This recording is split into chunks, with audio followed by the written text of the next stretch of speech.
What's up guys, and welcome back to another episode. And I'm not going to say welcome back to Carholics this time, because as you've probably seen down below, the name of the channel is now Petrolhead. And for those of you that follow me on Instagram, you'll know exactly why, and for those of you that don't, the reason is that Carholics kept getting spell checked on YouTube to Catholics. So every time people typed it in, a load of Catholic channels came up, which is not very good considering I'm a car channel, so it had to be changed. Now, jumping forward to the real reason for this video, and as you've probably seen in the title, I'm going to try and build a race car, more specifically a track day race car, so that it's still road legal, something I can drive to the racetrack, thrash it round, and drive it home again.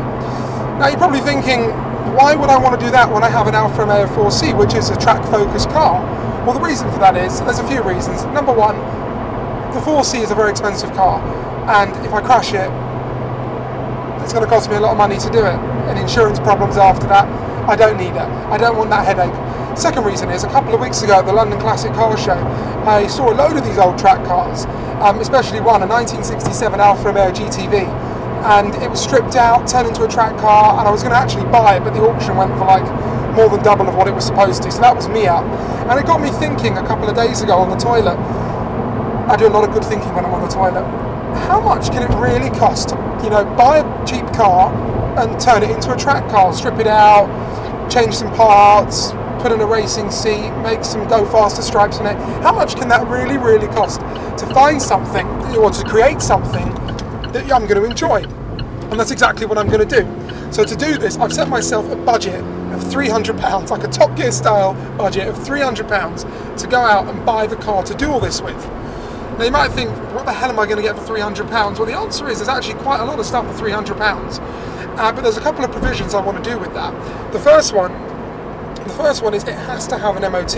Now, for those of you that don't live in the UK, an MOT is like a certificate that allows cars to go on the public road. So it has to have an MOT for at least 6 months or so I don't have any headache, because if it runs out in a couple of weeks and I go to the shop and they tell me, oh, you need this and that, and it comes to £1,000, I don't want to do that. That defeats the whole object of this. So I need to find a good car that's a good runner. Now, there's a few different types of cars I can look at. The first one is a hatchback. Now, the pros of a hatchback is they're pretty lightweight to start with. They are the cheapest of the lot, and because they're the cheapest of the lot, there's so many options to choose from. Unfortunately, with the hatchback, they are really underpowered to begin with, and they're front-wheel drive. And if I'm building a track car, I want it to be rear-wheel drive, because that's where all the fun is. So then I jumped over to things like old Mazda MX-5, the small two-seater convertibles. But again, the problem with the convertible is, while it's quite a, those little types of convertibles, they've got the power to start with a little bit. They're quite lightweight. They're very floppy. Convertibles, when you lose the roof on a car, they go very floppy. And also, I don't really want to be driving a convertible car that I've paid £300 for around a racetrack. I'll have to put roll cages in, and it's a lot of work, which I don't really want to go down that road.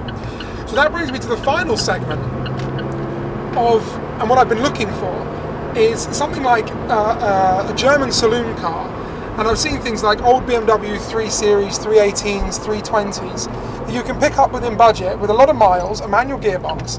And the thing with a German car is, a German saloon is, while they are, relatively heavy to start with, they have got quite a bit of power, 100, 150 horsepower to begin with.